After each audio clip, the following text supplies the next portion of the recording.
The magnificent Ahilyabai Ghat on the banks of the river Narmada is one of the most iconic images of Maheshwar today.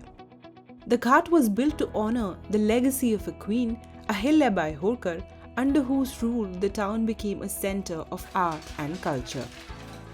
But the story of Maheshwar goes back much further. We talk to historian Dr Sugandha Johar, who has done decades of research on Maheshwar.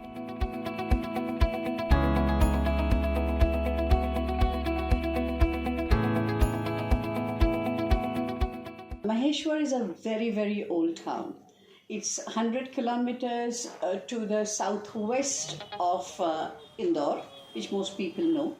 You know, excavations done in the 1950s showed that Maheshwar had human occupation from 1600 BC.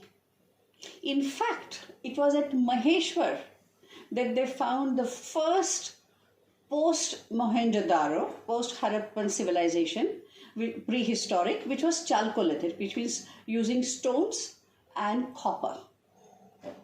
Also, there's something very interesting that a few kilometers from Maheshwar, there's this place called Durkhadi Nala. And there, they found one of the oldest Paleolithic stone axes that we have found in India. So it's really, really old. And then after 1600 BC, Maheshwar has been continuously occupied. It was the old Mahishmati.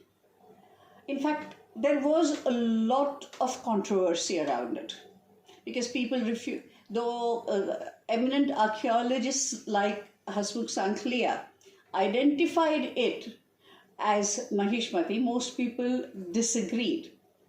But I have now found 3 inscriptions in Maheshwar from the 16th century which clearly call it the Mahishmati Nagari. So that controversy is now settled. Maheshwar is definitely Mahishmati. By the way, the Mahishmati is not the same as the Mahishmati of your Bahubali series. That is a completely imaginary thing. After what happened between the Pauranic things of 1600 BC and now, it was Mahishmati, the town, which was important in early historic sources like Puranas and others. And then it was also an important town till about 7th century AD, because we know inscriptions that the king of Mahishmati was related to the Vakataka emperors who built, who carved Ajanta.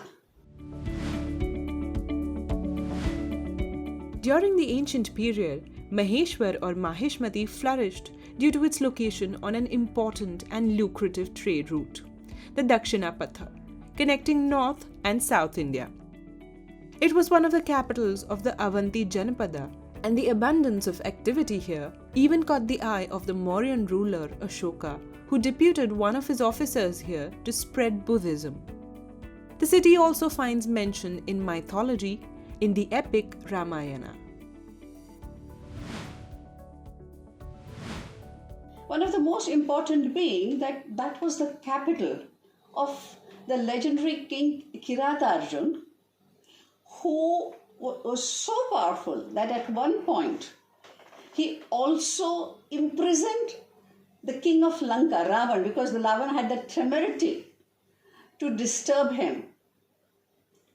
And in Maheshwar port, there are now some ruins which the locals point out as the Ravaneshwar ruins, where Ravan was imprisoned.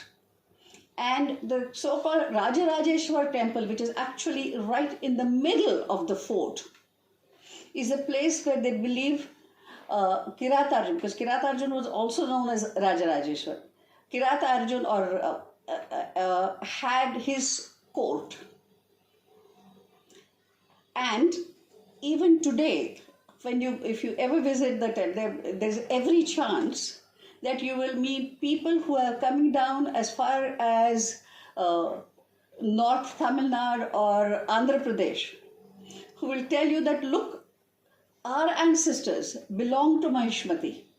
And Rajarajeshwar Kiratarjun is our progenitor. So we have to come and visit it at least once in our lifetime. In the 6th and 7th centuries, Maheshmati served as the capital of the Ahilyabayis. But after its fall, the neighboring region of Thar and Malwa gained prominence under the Parmar dynasty between the 9th and 14th centuries. However, Maheshwar continued to be a place of pilgrimage for the Jains, and many of its traders had established temples here. Today at Maheshwar, you find there's a temple, Jain temple, which has images from around the 10th century AD till today, but most of them are between 10th century to about 15th century.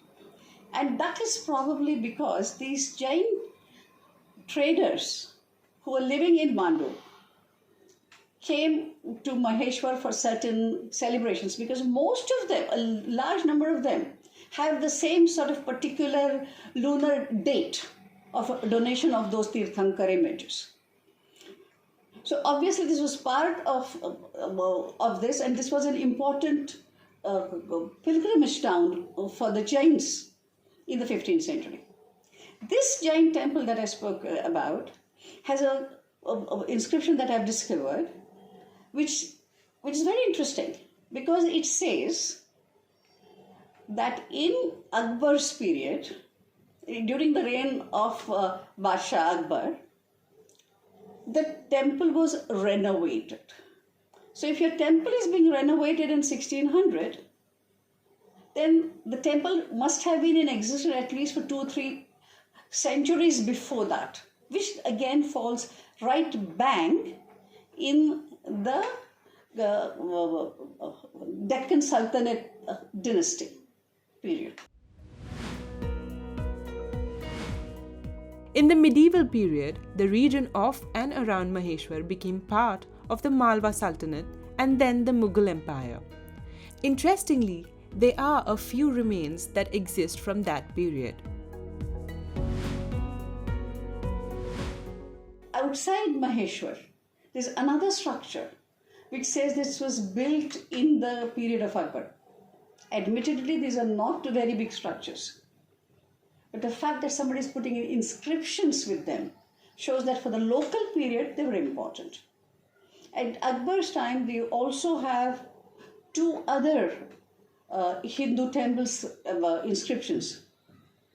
Obviously, the temples are not very big, and they're almost fine. In fact, one of those temples, the inscription was so completely covered with the oil paint that I had to spend hours and hours with a small little razor blade trying to scrape out the paint.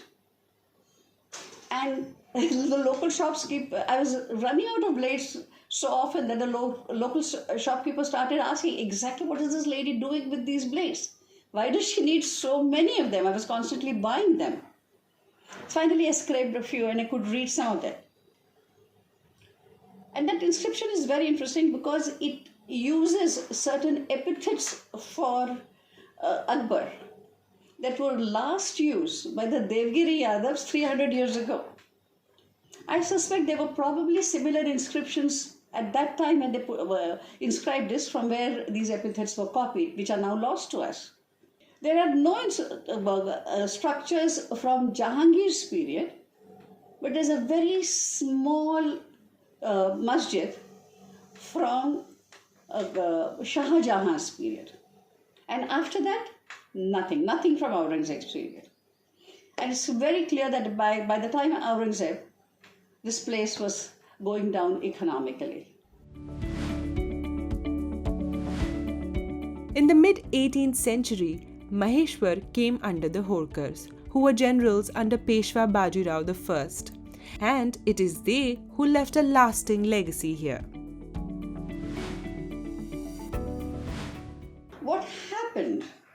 was that Bajirao Peshwa, when he became Peshwa, he actually inherited the Maratha kingdom was very small, and they didn't have much funds. The only way to expand it is to go out and conquer more territories.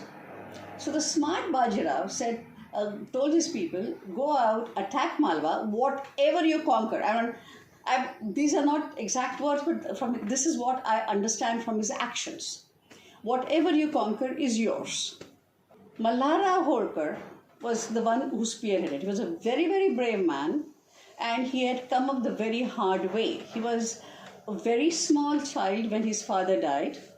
His mother had spirited him to her brother's place to save him from his relatives who wanted to take his property.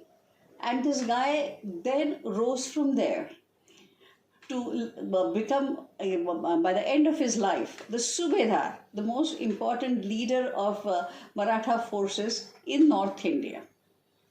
So this gentleman, he got in touch with some local Jagirdars, and he crossed the Narmada and conquered the dilapidated fort of Maheshwar. The small Maheshwar fort had, as I said, been fortified with stone fortification walls during Akbar period, but nobody had paid much attention to it. So after his conquest, the Maratha Peshwa, he went ahead and gave that area to him as a Jagir, and we have some letters to that effect that he got this as a Jagir in 1740s. But he was a smart guy. You see, in the Maratha kingdom, there were two kinds of Jagir. One was called a Saranjami Jagir, and one was called a Khazgi Jagir. The Saranjami Jagir was the Jagir that was given for a specific purpose for maintaining an army. So that if the Peshwa said, come with 5,000, because you were given on the basis of the number of the area that you were given was dependent on the number of troops you were supposed to maintain. So that was the Saranjam, to maintain that Saranjam. So Maheshwar requested the Peshwa to say, okay, you're giving me this, but can you give me some Khazgi Jagir to my wife as a part of this as a Khazgi Jagir? The beauty was that the Peshwa could at any point of time, at will, confiscate the Saranjami Jagir, but traditionally the Khazgi Jagir was never confiscated. It went from the person it was granted to his or her descendants. So that way, Maheshwar ensured that his family would have some Jagir, whether the Peshwa wanted took part of it away or not. So Maheshwar was part of the Khazgi Jagir that Maheshwar was given, and because it was his own, it was not given to Maheshwar incidentally, it was given to his wife Gautamabai.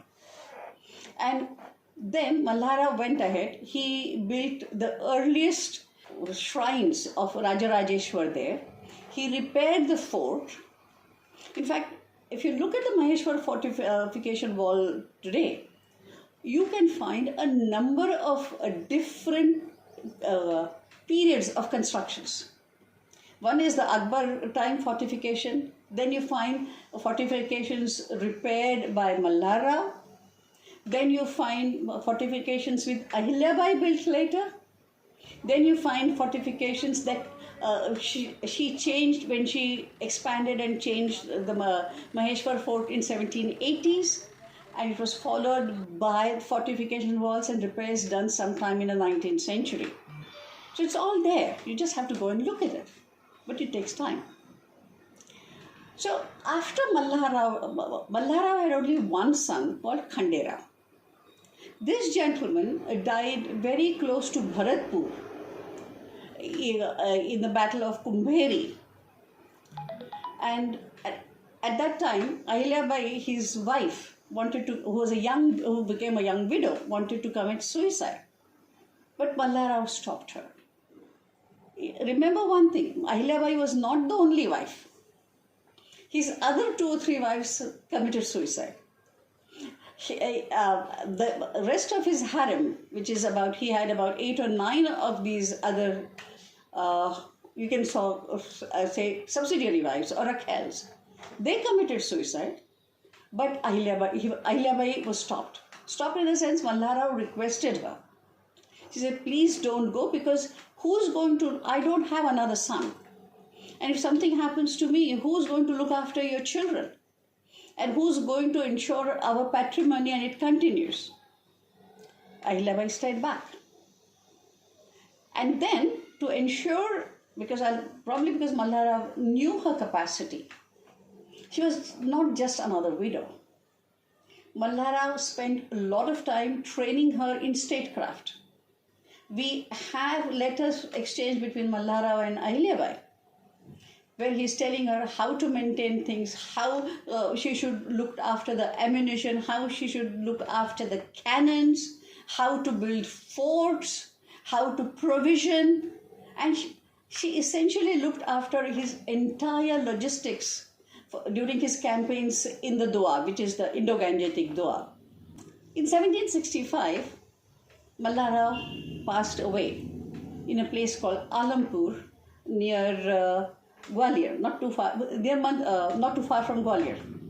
And so Ahilyabai's son inherited whatever Malhara was doing. Unfortunately, he was not mentally stable. Ahilyabai continued acting as a regent, but within months of coming to power, Male Rao, like his name was Male Rao, he died. And Ahilyabai was left completely heartbroken. She did not have any other heir. She only had one daughter, but that in India is not considered an heir. And the Peshwa's uncle and her own Prime Minister decided to take this opportunity, because Malhara was a very, very prudent man and a frugal man. So he had amassed a huge treasury. And the Peshwa's uncle, who was going up north to fight some battles, was running short of funds.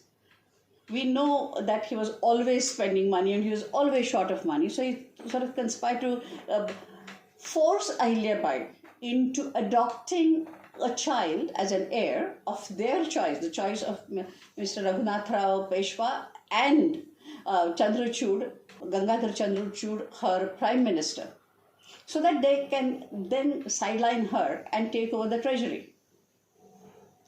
Naturally, they expected that Ahilyabai will give in meekly. That's what women do, don't they? But Ahilyabai was not that normal woman. She checkmated them. She actually wrote to all the other nobles from the Maratha Confederacy and told them that, look, if I can be forced like this, your family will be forced tomorrow to take away their patrimony. And so she gained their support. Then she also wrote to the reigning Peshwa's wife, who was Ramabai, as one childless woman to another, and gained her sympathy.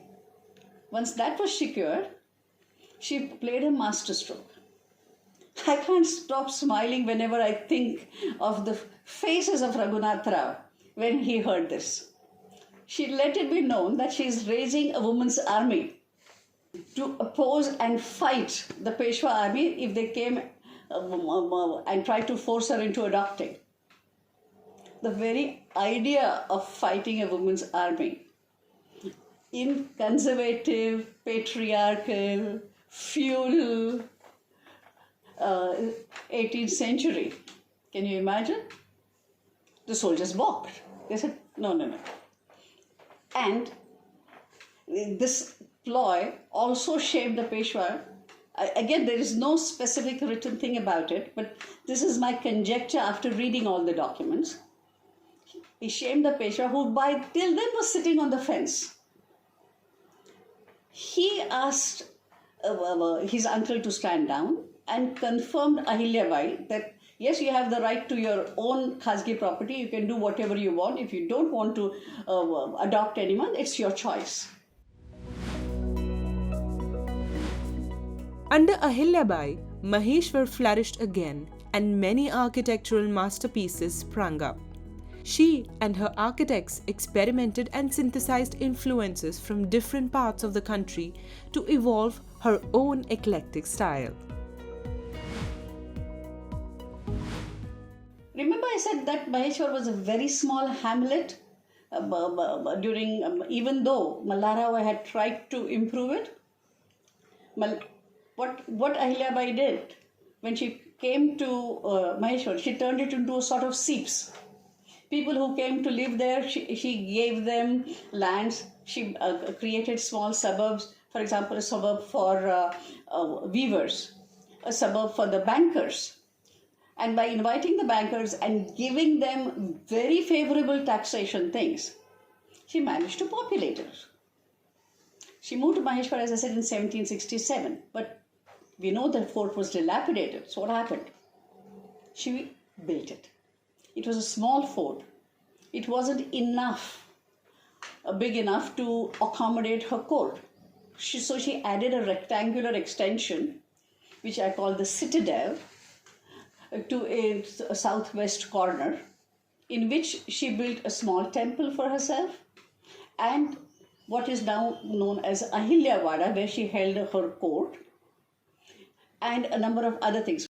I was also wondering, okay, fine, but what happened to the water? A housewife in India is always interested in finding out where's the water? And initially I didn't find any water structures. I couldn't find any good working wells, and it didn't make any sense because Ahilyabai is known for building tanks and wells. Till, while walking around the fort, what did I find? I found some ruined sluice gate in one of the fortification walls. So I walked into the brambles, literally skidded down, and there was a huge depression where there was meters and meters of silt just behind those sluice gates. Obviously, there was a big water body there which collected water, where the levels were controlled through the sluice gates, which then was drained into Narmada river when needed. She built a huge big tank, a dam outside, and a baradari, and a number of travelers' inns, none of which have now survived. In the 1780s, she changed the fort a little. She added an extension, a rectangular extension to in front of one of the gates, and built what's known as a Kashi Vishwanath Temple of Maheshwar. And next to it, she removed a part of the wall and built a ghat and a gate for the people to access it. Then what happened was the local population started saying, we need some water too. So she built another ghat a little further down. All was going well, and just then, what happens? Sad thing. Her only grandson, whom she was training to become, to follow in her footsteps and take over the Holkar thing, died. Her daughter's son. Her daughter and her son-in-law were heartbroken. Within a year, the son-in-law also died of a small illness.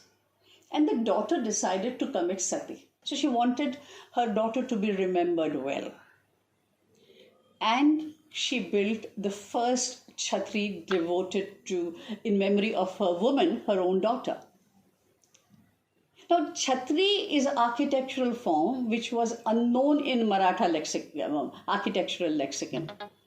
It is something that was taken by the Rajputs. And the first chhatri was built by Ahilyabai in 1760s in memory of her father-in-law at Alampur.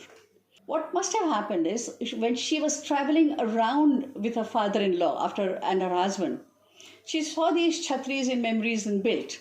And she adopted that and thought it's a good idea, and she seems to have adopted it. Unusually, it is a 10-sided structure built over a rectangular platform. And all around on the basement, there are almost 3/4 of a life-size sculptures of people. And these people are not sober people. This is another interesting fact. Ahilyabai, I have a feeling Ahilyabai had a keen sense of humor, even within the pious being. Otherwise, how would only a woman with a sense of humor would have threatened the Peshwas that I'm going to battle you with a woman's army? And you see the same sort of sense of humor in the sculptures there. It's only in Holkar sculptures that you find people in chhatris and temples and stuff with very broad smiles. And even to these smiles, the sculptures on Ahilyabai think you have a drunken woman who's totally tipsy, half clothed, doesn't matter, she's just having a drink. There's another dancing with a Frenchman. There's a third who's a hunter, and she's so proud of her this thing, you can see it on her face. There's a little animal at this thing, and her smile you can clearly see the teeth, which you will not find at least I haven't seen in any other place, in any other sculpture in India, any Indian created sculptures. When Ahilyabai died in 1795, she did not want a memorial. And for a very long time, there was just a small platform as to where she was cremated. Even today, there's a little structure called the Ahilyabai Dahan Sthal. But what is Maheshwar known today is the wonderful Ahilyabai Ghat complex. People think it was built by Ahilyabai. It wasn't. It is in memory of Ahilyabai. And it was started in 1799 when Yashwant Rao Holkar, who was fighting a civil war with his brother, decided to build a memorial to Ahilyabai. I suspect this was to gain legitimacy. Today, Ahilyabai Ghat has steps and jetties that go to the water, a very broad promenade on which you can walk and enjoy the beauty. Then there's this massive parked octagonal stairway which takes you up to a huge big gateway. On either side of this gateway are 2-level arcades which end in 12-sided bastions.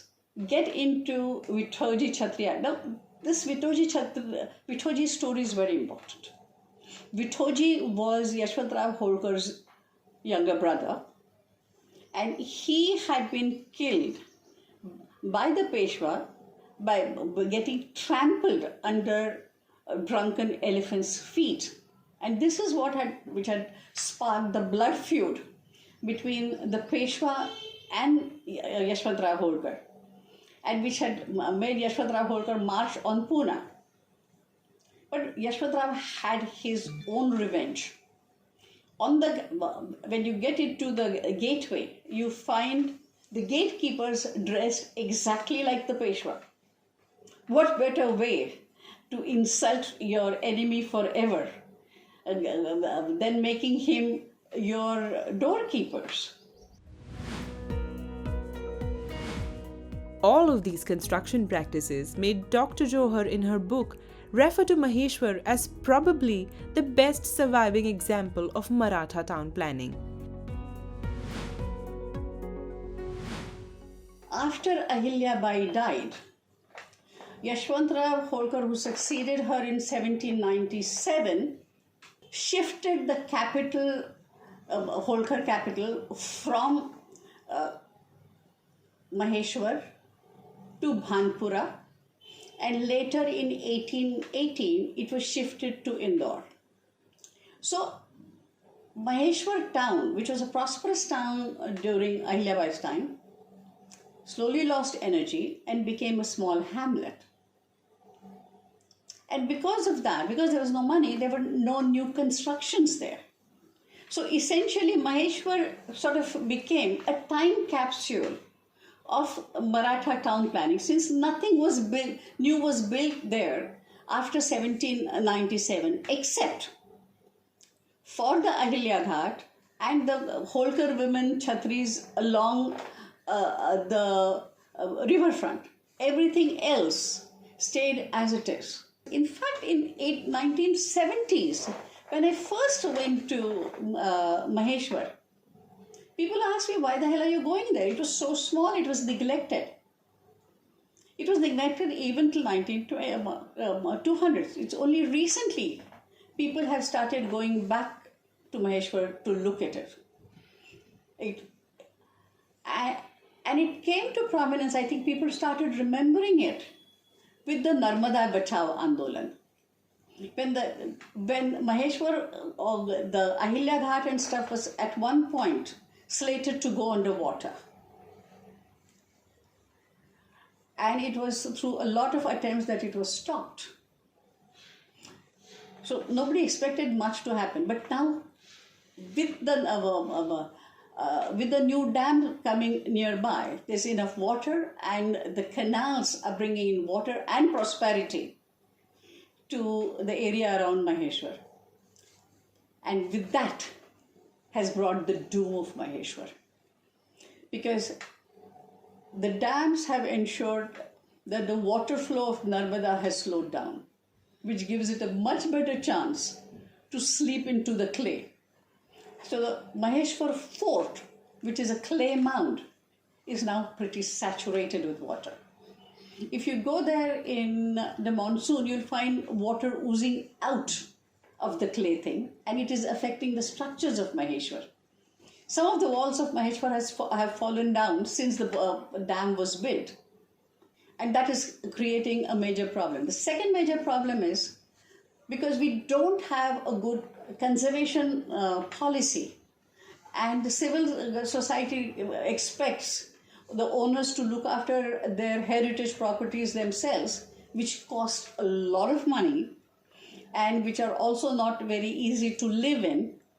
Anyone who gets a little money knocks off the buildings, old built structures, and builds new one, which is much easier for the modern lifestyle. So if we don't look after Maheshwar, I'm afraid nothing much will stay there. So either we do something, or at the bare minimum, at least it's essential that we document, do measured drawings. I've noticed a number of architecture schools going there, but none of these drawings are completed or ever handed over. I think Maheshwar authorities or the Maheshwar government or someone should make it mandatory that if you come here to do measured drawings, you leave a copy with us. So we keep learning how things have changed. I wish somebody takes this seriously. The historic town of Maheshwar has come a long way. There is a lot to see here today. But what stands out the most are the many modern period chhatris built here, dedicated to the women. This is truly a town by a woman for the women. One of the most unique parts of Maheshwar are all the chhatris dedicated to the women there. And I think you have to give it to Ahilyabai, and it is her heritage. Because the first chhatri ever to be dedicated to a woman was built by Ahilyabai. Remember? Before Muktabai Phandse, Ahilyabai's daughter. Notice how many thousands of women were immolated, killed, who decided to commit sati. But what do we have of them? Maximum 1 million marks of hands on the walls of the town that they were killed. Maybe some sort of hero stones where the hero is shown with their wife, but nothing which commemorated themselves. But in Maheshwar, you find not just Muktabai Chhatri, but many others. And the series, the last of them, were built in 1940s, in the which was in memory of the current Holkar's ancestors, obviously all of them ancestors, but what was in memory of Sanyogita, who was the daughter of the Tukaji Rao Holkar, and another one for his wife. Those were the last of the women Chhatris that were built in Maheshwar. And in that sense, every woman should visit Maheshwar, because it's the only place in the entire length and breadth of the country where women have been celebrated and memorialized.